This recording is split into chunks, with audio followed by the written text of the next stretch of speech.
तभी सबकी नजरें दरवाजे की तरफ उठ गईं। रोशनी का एक दायरा बना और उसमें से कैथरीन कदम रखती हुई अंदर आई। कौन है ये? हर कोई खामोश हो गया। उसका लिबास चांदी सा चमक रहा था, बाल सुनहरे, आंखों में सितारों जैसी चमक। शहजादा एडवर्ड चंद लम्हे उसे देखता रहा, जैसे वक्त थम गया हो। कैथरीन, शहजादे ने अपना हाथ बढ़ाया क्या आप मेरे साथ एक रक्स करेंगी?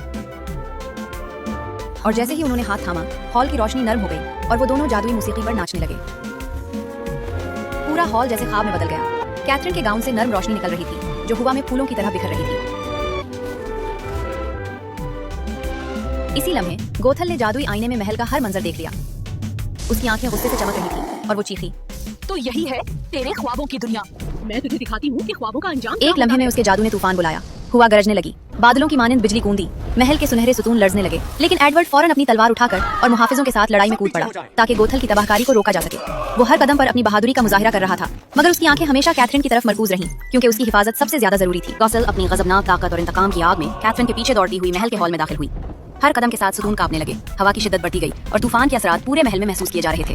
कैथरीन के दिल की धड़कन तेज थी, मगर उसकी अकल पुरसकून थी। वो जानती थी कि अगर उसने सही चाल ना चलाई तो गौसल उसे पकड़ लेगी और सब कुछ तबाह कर देगी। अचानक उसके जहन में वो पुराना ख्याल आया। जब वो पहले अपनी कैद मीनार में थी, उसने दीवार पर अपनी कैद की तस्वीर बनाई थी। ये तस्वीर अब उसके लिए एक मौका बन गई और उसे ख्याल आया कि अगर वो उसे उसी तस्वीर की तरफ ले जाए तो वो फंस जाएगी। तस्वीर। कैथरीन ने जल्दी से एक पुराने लकड़ी के दरवाजे की तरफ दौड़ लगाई और उसके पीछे छुप गई। गौसल अपनी गजबनाक कुव्वत के नशे में दरवाजे की तरफ दौड़ी। जैसे ही गौसल ने दरवाजे को धक्का दिया, वो अपनी ताकत और गुस्से के साथ तस्वीर के अंदर खिंच गई। तस्वीर के अंदर गौसल फंस गई। वो चीखें मारती रही, अपने सांप के साथ बेसूर जद्दोजहद कर रही थी, मगर उसके झूठ से भरे दिल ने उसकी ताकत को बेअसर कर दिया। जादुई हल्का जो उसने कभी कैथरीन पर लगाया था, जो कैदी झूठे दिल का है, वो कभी नहीं भाग सकता, अब उस पर ही लागू हो चुका था। गौसल अपनी ही लानत में कैद वही मीनार के अंदर बंद थी, जहाँ एक वक्त में उसने कैथरीन को कैद किया था। दूसरी तरफ कैथरीन अब आजाद थी। महल के रोशन हॉलों में जश्न जारी था, मगर उसकी सबसे बड़ी खुशी वो लम्हात थे जो वो बाहर की खुली फजा में गुजारती। वो अपने सुनहरे बालों को हवा में बहाकर खुली फजाओं में चलती, नीले आसमान तले हंसती, परिंदों की चहचहाहट सुन रही और जमीन के हर रंग को महसूस कर रही थी।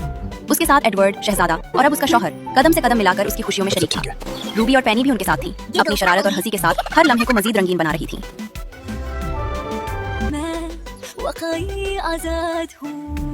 अस्सलामुअलैकुम।